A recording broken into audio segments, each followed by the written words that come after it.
Everyone wants to be a gangster until it's time to do the gangster shit. Alright? It's all fun and games, we dream, and then when we feel good, it's great. We're like, yes, I'm motivated, I'm doing this. But what to do on the days when we don't feel like that? For example, you decided to run a marathon and then you are running for 2 weeks and it's like, yes, I'm like changing my life. Amazing. And then it's a rainy morning and you feel tired from your work. Maybe you feel lazy. Maybe your child was crying all night and you don't want to wake up. What to do on these days when we don't feel like doing the thing, right? And to do it not only once, but actually stay consistent so we can build a new and very intentional habit. It's very easy to kind of, oh, you know what? I'm going to cut out the sugar and I'm going to eat healthy. I'm not going to eat cookies.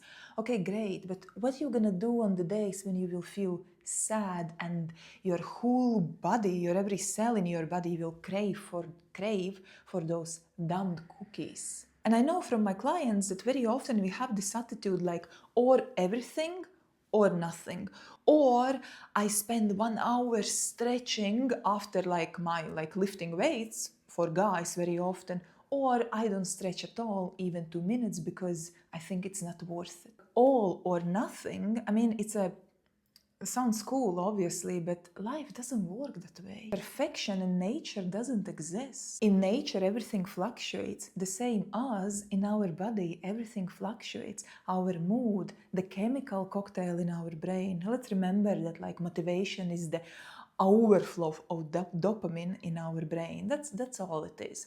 What happens when it wears off? And when we are making those plans, very often we are feeling good, so we don't think about the days when we're not gonna be feeling so good. So we don't come up with the concrete plan what to do on the days when I don't feel like that. What is the minimum action I can do? If we use running as an example, if I feel very tired in the morning, if I feel super sleepy, if it's raining outside, but technically I would need to go for a run, and maybe on other day I would do it even in the same weather conditions, but today I feel like super sluggish. What would be the minimal action for me to do? For me personally, what I would do, I would commit to put my shoes on, to get out of the bed, dress up for running and put my shoes on.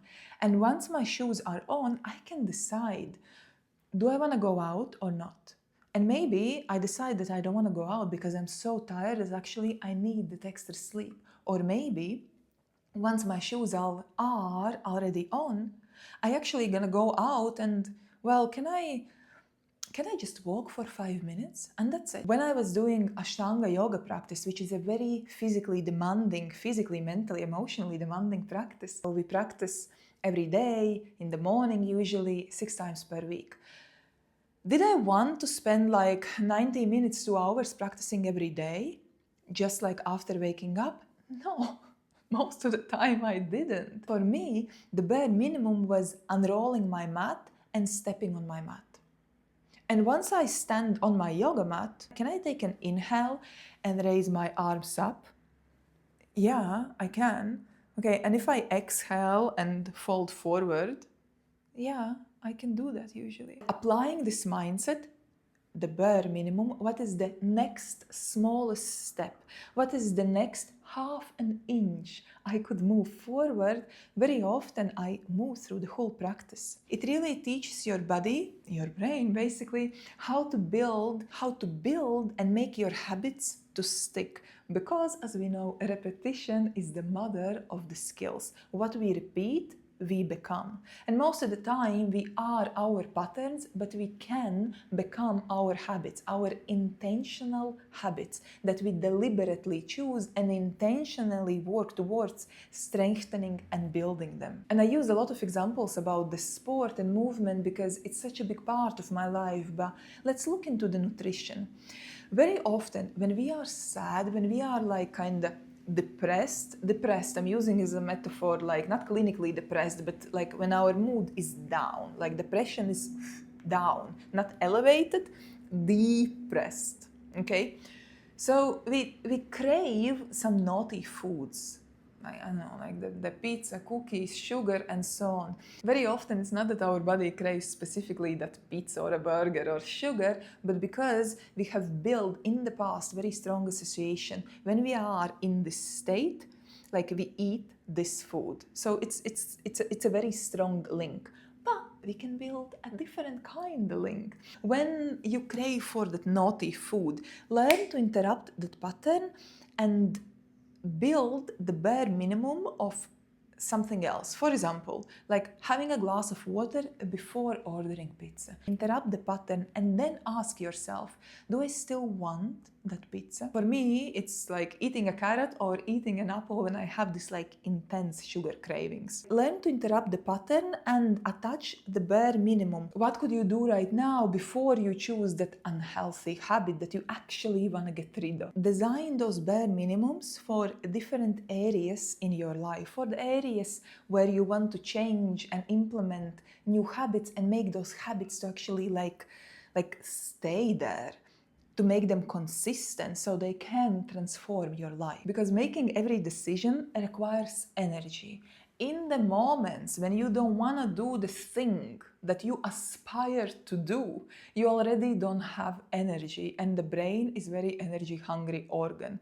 The brain will always choose the path of least resistance. So if you already have the plan what to do and you don't have to come up with the creative solutions, what should I do today when I don't feel so good doing the thing that I plan to do, but you already have, okay, you know what, this is the bare minimum, what I'm doing now, and then I'm going to see what happens next, and the next step, and the next step.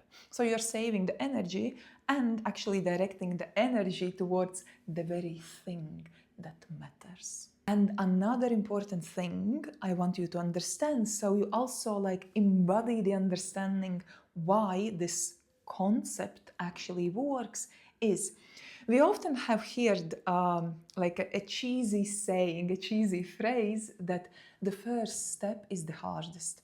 Well, it is, and not only because like it sounds cool, but because that's how the brain works.